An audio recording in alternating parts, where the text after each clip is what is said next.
taillights disappeared around the corner, and I stood on the step and didn't move. I told myself I'd go inside in a minute, but a minute became all I had to lose. So I sat down on the cold concrete beside the door and watched the street until it emptied out. I couldn't go inside to where your absence waited, couldn't face the rooms that held no doubt that you were gone, that everything had shifted, that the inside of the house was different now. So I stayed out where at least the air felt neutral, where the leaving hadn't settled yet somehow. The night got cold and then got colder after, and I stayed in the cold because it made more sense than warmth inside a space that held your echo, than going in before I'd found my fence. Against the feeling, against the walls that knew you, against the rooms that would be full of your gone. The night you left, I sat outside until morning and let the dark do what the dark does best. The night you left, I sat outside until morning and watched the dark become the slow, pale day. The night you left, I sat outside until morning and let the outside hold me in its way. The stars went one by one as light replaced them. The cold gave way to something almost warm. The night you left, I sat outside until morning, and when the day came, I went inside and started making it my own. There is a particular mercy in the outside, in the air that doesn't know what happened here, in the trees that don't rearrange themselves for leaving, in the sky that holds no furniture of fear. I watched a cat cross the road at 3 a.m. I watched a light go on in someone's upstairs room. I watched the world continue being ordinary while mine was rearranging in the gloom. The night got cold and then got colder after, and I stayed in the cold because it made more sense than warmth inside a space that held your echo, and going in before I'd found my fence. The night you left, I sat outside until morning and watched the dark become the slow, pale day. The night you left, I sat outside until morning and let the outside hold me in its way. I went inside when the first bird started, when the light had made the darkness step aside. I made the coffee in the morning quiet and stood inside the kitchen and I cried. Not for long, not more than I could carry, just enough to feel it and then stop. The night you left, I sat outside until morning. And the morning was the beginning of what came next. Of me. The night you left, I sat outside until morning. And the morning was the kindest thing it could be. The night you left, I sat outside until morning. And the morning came regardless, came for me. Indifferent and beautiful and rising, the way the mornings rise for everyone. The night you left, I sat outside until morning. And I went inside when the day came, and I began again. Outside until morning, pale day rising. I went inside and began again.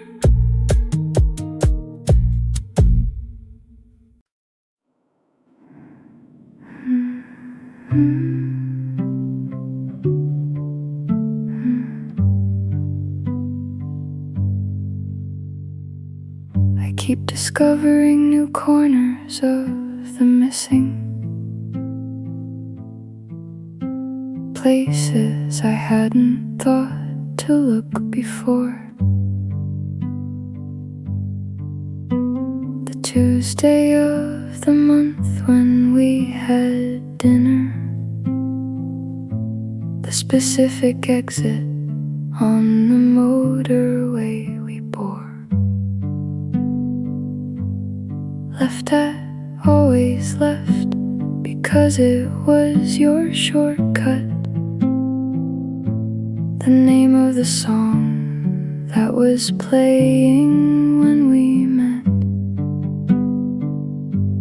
The number of the platform of the station where I watched you leave and tried my best to let the feeling stay contained within the waving before the train took you beyond my sight. I am still learning the shape of a life without you, and every day reveals another place where you were right. It isn't all at once, the learning. It arrives in small specific installments, the way the missing finds its way to corners I hadn't known were yours until the payments of absence start arriving for each one. The Tuesday and the exit and the platform. I am still learning the shape of a life without you, and the shape is larger than I thought it would be. I am still learning the shape of a life without you, still finding all the places where you were. I am still learning the shape of a life without you, and every corner teaches me the size of her, the us, the shape the two of us made daily, without knowing we were making something so complete. I am still learning the shape of a life without you, and the learning is the longest, bravest thing I've ever done. I had a good day last Wednesday, which surprised me. Went all the way to evening without the wait, and then I went to tell you when you weren't there, and the telling became the missing at the gate of sleep, of the in-between of day and resting, of the space where I would find you in the hush. I'm still learning the shape of a life without you. And even the good days have their particular corners of the loss. I am still learning the shape of a life without you. Still finding all the places where you were. I'm still learning the shape of a life without you. And every corner teaches me the size of her. But learning is not only a loss I'm finding. Learning also means arriving somewhere new. Each corner that reveals itself as empty is also a corner I am learning to fill too, with something mine, with something of my making, with the shape of me instead of where you stood. I'm still learning the shape of a life without you, but the learning is becoming something I am getting good at. I'm still learning the shape of a life without you, and I think I'll be learning for a long time still. I am still learning the shape of a life without you, but learning means I'm moving, means I will eventually arrive at a shape that fits me fully, at a life whose corners are entirely mine. I'm still learning the shape of a life without you, and the learning is how I know I'm on my way. I'm on my way, still learning the shape, corner by corner. On my way, on my way.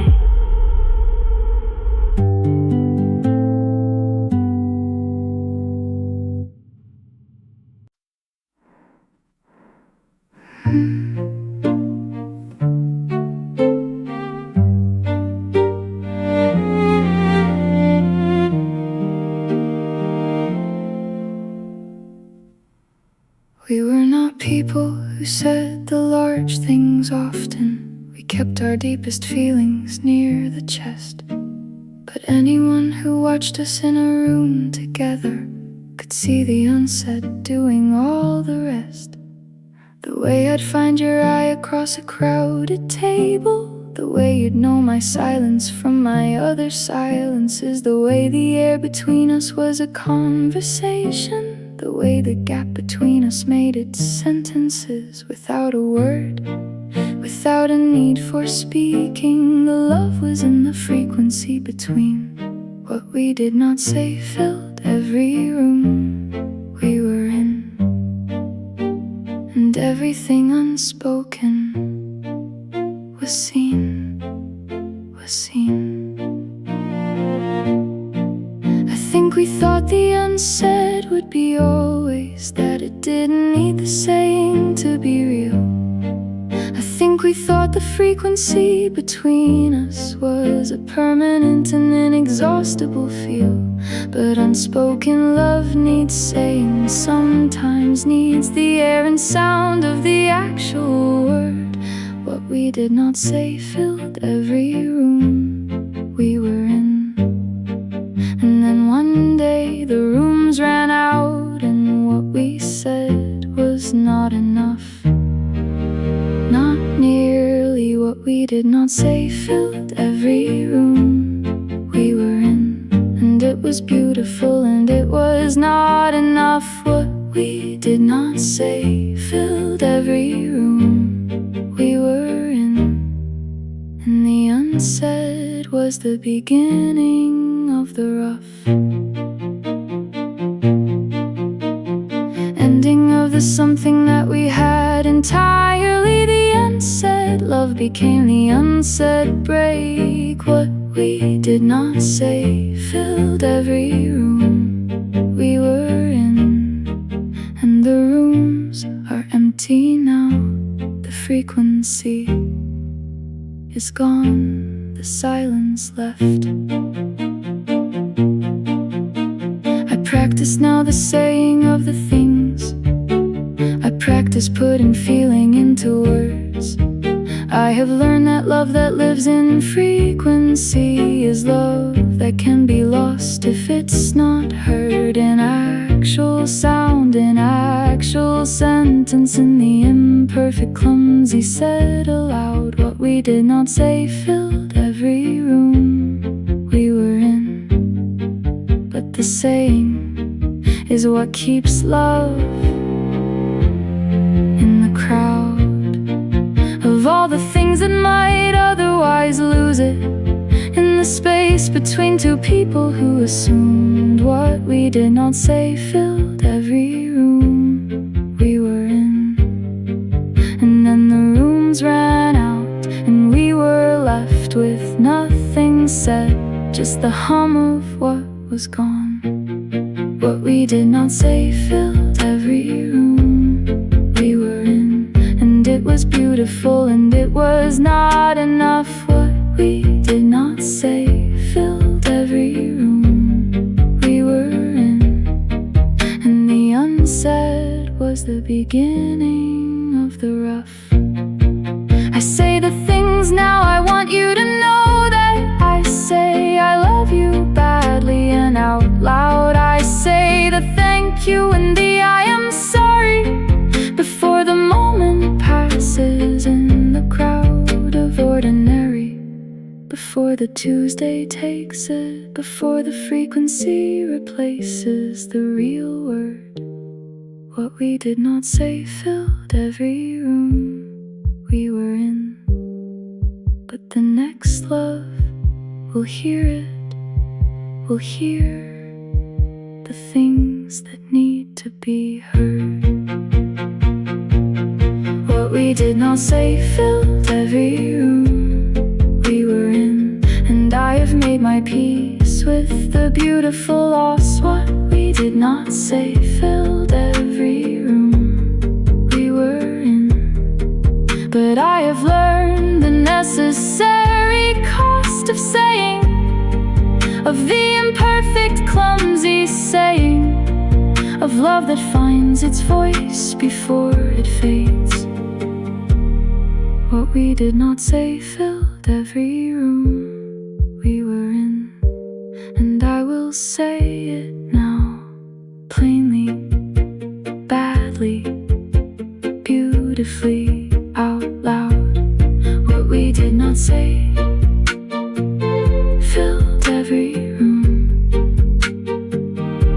I say it now, out loud.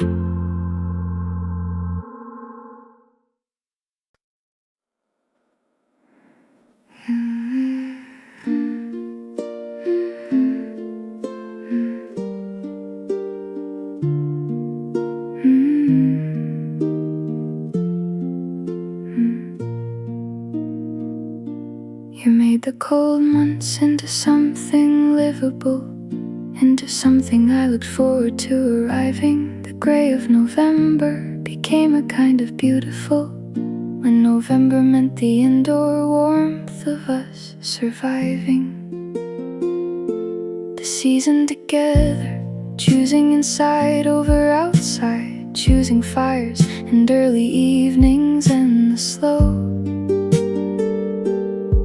You were the warmest winter I have ever known, and every winter since has had a specific cold. You left. I put the extra blanket on in October. I do it earlier now than I once did. The warmth that used to come from next to me is something I provide myself instead, and it is fine, and it is manageable, and I have good winters still. I want that said, but none of them have been as warm as you were. None of them have warmed the way you did. You were the warmest winter I have ever known. The fire in the early dark, and you beside. You were the warmest winter I have ever known. And every winter since I feel the divide between the winters that contain the warmth of loving and the winters that are only cold and real. You were the warmest winter I have ever known. And I am learning how to make my own warmth, how to keep myself warm, how to feel.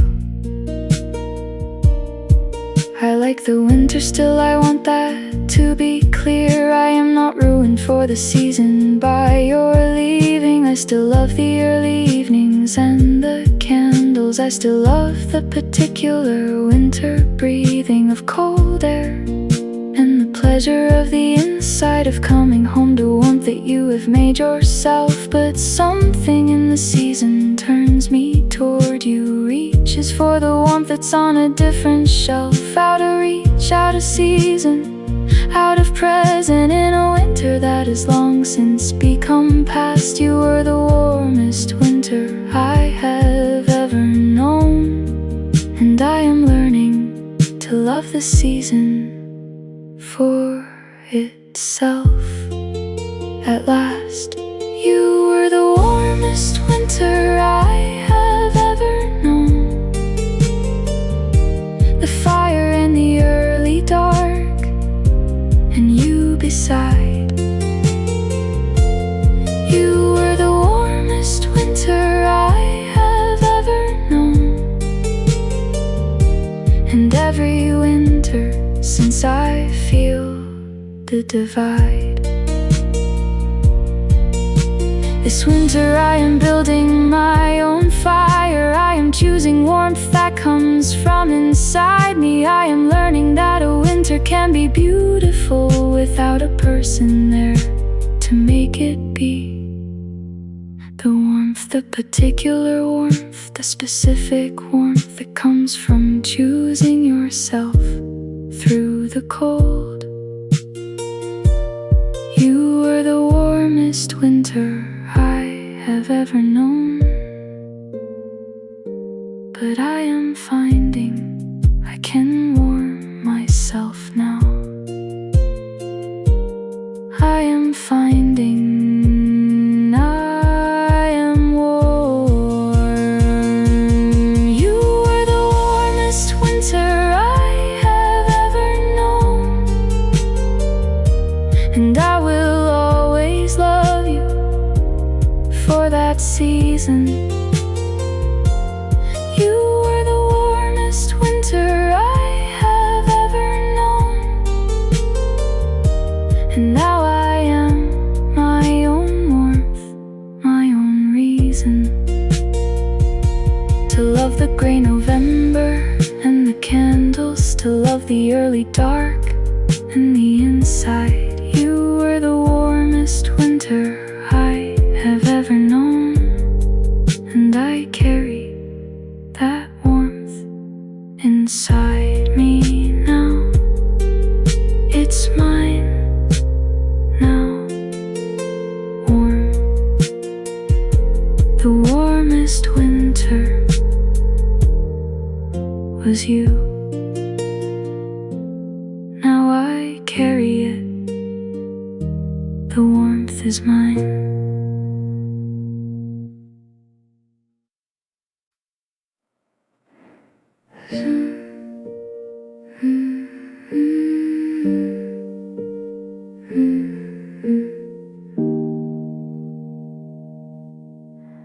A song came on the I had never heard it once before in my life. But 3 bars in, I was entirely thinking of you, and had to pull the car over to the side. It had nothing to do with you. I wanna say that you never heard it, we never shared the sound, but something in the chord progression found you and brought you to the surface from the ground of the everyday, the functional, the managed, the version of me that is moving is okay. I find you in the music that has nothing to do with you, and that is grief. Without a logic, without a rule, without a say. Grief doesn't ask permission for its triggers, doesn't check if the association makes sense. It just attaches itself to beauty freely and turns the beautiful into the dense weight of missing, into the sudden arrival of a face inside a song that never knew you. I find you in the music that has nothing to do with you, and the music is more honest than I planned to be today. I find you in the music that has nothing to do with you. 3 bars into something we never shared. I find you in the music that has nothing to do with you, and suddenly the road ahead is blurred with all the feeling that the music opened, that I had kept contained until the chord. I find you in the music that has nothing to do with you, and I sit in the car and let it find me, let it find what's there. I've made a playlist now of songs that find you, not songs of ours, but songs that somehow do the work of getting to the part of me that misses the part that lives below the functional and new. And sometimes I put it on when I need reaching, when the surface is too solid and too fine, when I need the music that has nothing to do with you, to go and find the part of me that is still yours. I find you in the music that has nothing to do with you. 3 bars into something we never shared. I find you in the music that has nothing to do with you, and suddenly the road ahead is blurred. Music knows things that the ordinary doesn't. It goes directly to the unprotected place. 3 bars of a song on a Tuesday afternoon, and there you are inside the minor space of a chord I'd never heard before. That moment of a song that had no knowledge of your name.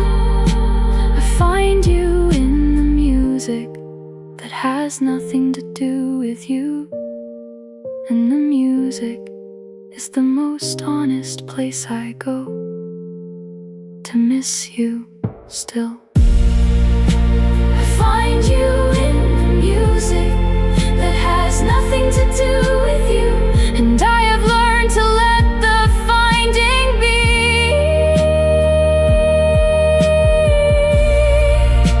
I find you in the music that has nothing to do with you, and the music is a kindness done to me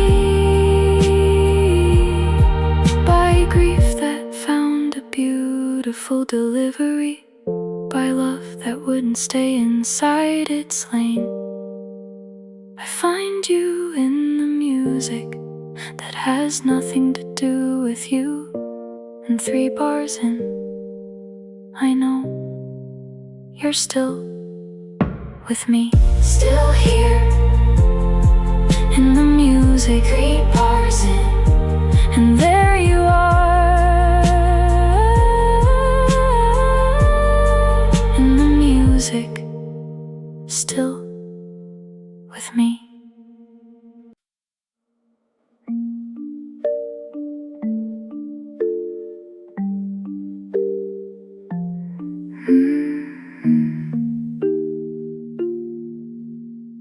I have lived a whole life since that doorway. I have moved through cities and through years. I have laughed at things and built and learned and started, and still some part of me is simply there. At the door we said goodbye at on a Thursday, still standing in the particular light of then, still watching you turn and walk toward the taxi, still frozen in the moment it began. The after, the long after, the continuing, while something small refused to come along. Some part of me still standing at the door we said goodbye at, and I carry her everywhere I go. I don't know if she will ever leave the doorway. I don't know if some grief has its own address. She just stays there in the Thursday afternoon light, a small self frozen mid-goodbye, mid-yes, of realizing, of the moment of the knowing that this was it, that this was really done. Some part of me is still standing at the door we said goodbye at, and the rest of me has had to learn to carry her along. Some part of me is still standing at the door we said goodbye at, still watching you turn toward the waiting street. Some part of me is still standing at the door we said goodbye at, and that small part makes the rest of me complete. In a strange way, in the way that grief completes you, by keeping the original feeling real and close. Some part of me is still standing at the door we said goodbye at, and she is the one who loves you most, who loved you most.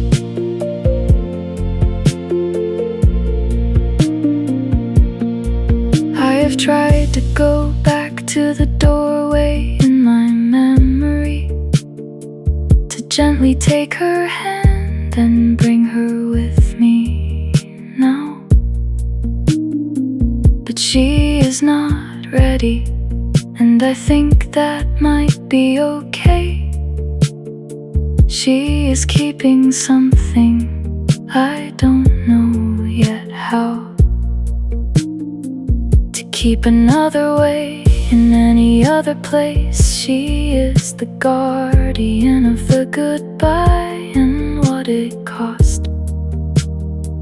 Some part of me is still standing at the door we said goodbye at, and what she's keeping is not lost, it's just hers. Some part of me is still standing at the door we said goodbye at, still watching you turn toward the waiting street. Some part of me is still standing at the door we said goodbye at, and that small part makes the rest of me complete. Maybe someday she will leave the doorway. Maybe someday she will find me further on. Maybe the Thursday light will finally release her, and she will run to catch up with what has grown of me, of life, of the person I've become, and fold herself back in, and I'll be whole. Some part of me is still standing at the door we said goodbye at, but I believe she is coming. She just needs more time, more time. Some part of me is still standing at the door we said goodbye at, and I have made my peace with that small fact. Some part of me is still standing at the door we said goodbye at, but the rest of me has learned to carry what it lacks, by giving that small self the time she needs, by letting grief have its own particular pace. Some part of me is still standing at the door we said goodbye at, and when she's ready, she will find me, we'll be whole in a different place, still at the door.